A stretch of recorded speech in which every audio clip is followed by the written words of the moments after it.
Brazil's pandemic experience has been nothing short of unique.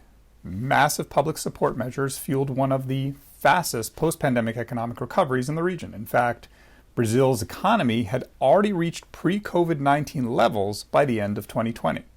Further, notwithstanding President Jair Bolsonaro's initial COVID skepticism in the face of the dramatic toll that the virus took on the Brazilian people, the government did a relatively good job on the vaccination front. But a little more than a year later, with the government out of ammunition, Brazil's economy has slowed again and is now facing the very real threat of stagflation. When will this perpetually emerging market finally emerge? Well, the truth is that Brazil never actually fully recovered from its 2014 to 2016 economic crisis. Heading into the pandemic, the country's economy was still about 3.5% smaller than it was 6 years earlier, and underlying momentum was weak. The 2014 crisis left deep scarring on the labor market, with the unemployment rate stuck in the double digits and households increasingly dependent on social transfers and credit. What's more, rising prices, partly the result of a depreciated currency, pushed the country into an inflationary cycle that started sooner than most and that was unrelated to the inflationary pressures impacting the world today. Rising inflation forced the central bank to start hiking interest rates earlier and quicker than others, taking a chunk out of real earnings and leading to swollen debt servicing burdens. Now, ongoing supply chain headaches and a spike in commodity prices have put household finances under even more strain as consumption struggles to recover to pre-pandemic levels and address years of underspending, of deferred spending. Additionally, COVID-19 recovery efforts led to a significant run-up in government borrowing, with public debt ballooning to almost 90% of GDP and raising concerns around the sustainability of the government's mostly local currency denominated debt. While the government did implement various important reforms through the pandemic, more is definitely needed to ease spending rigidities and broaden its revenue base. However, with 2022 being an election year, prospects for additional significant reform are weak. Significant post-election reforms are also unlikely, given that there's little consensus on this front.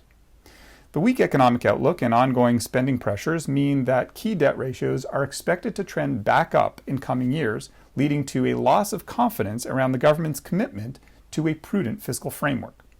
Market jitters surrounding the October election and fiscal policy uncertainty caused the Brazilian real to decouple from strong commodity prices as the pandemic started to wane.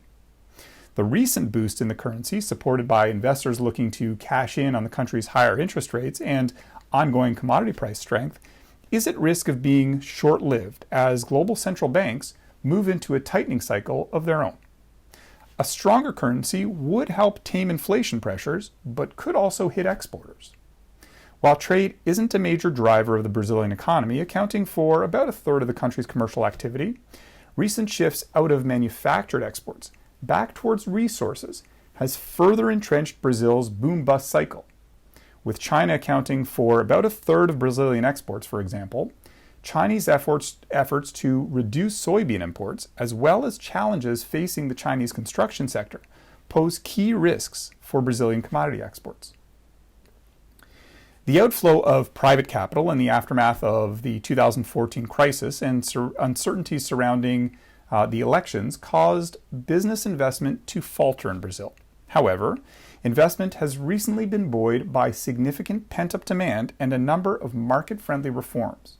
There appears to be a solid pipeline of projects underway in the market, with investor interest in sectors such as oil and gas, renewables, water, sanitation and health, infrastructure, fintech, and others.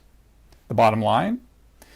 Brazil is endowed with a domestic market of more than 200 million people, a burgeoning middle class, and a wealth of key resources in a world seemingly more resource-constrained by the day.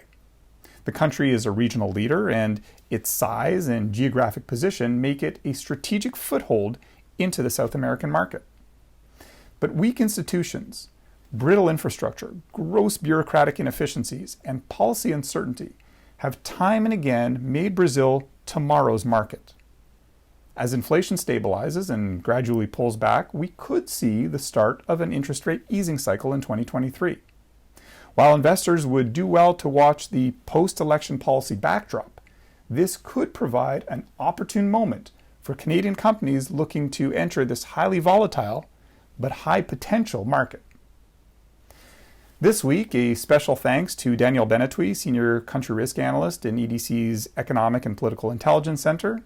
As always, at EDC Economics, we value your feedback. If you have ideas for topics that you'd like us to explore, please send them our way, and we'll do our very best to cover them. Until next time, I'm Stuart Bergman.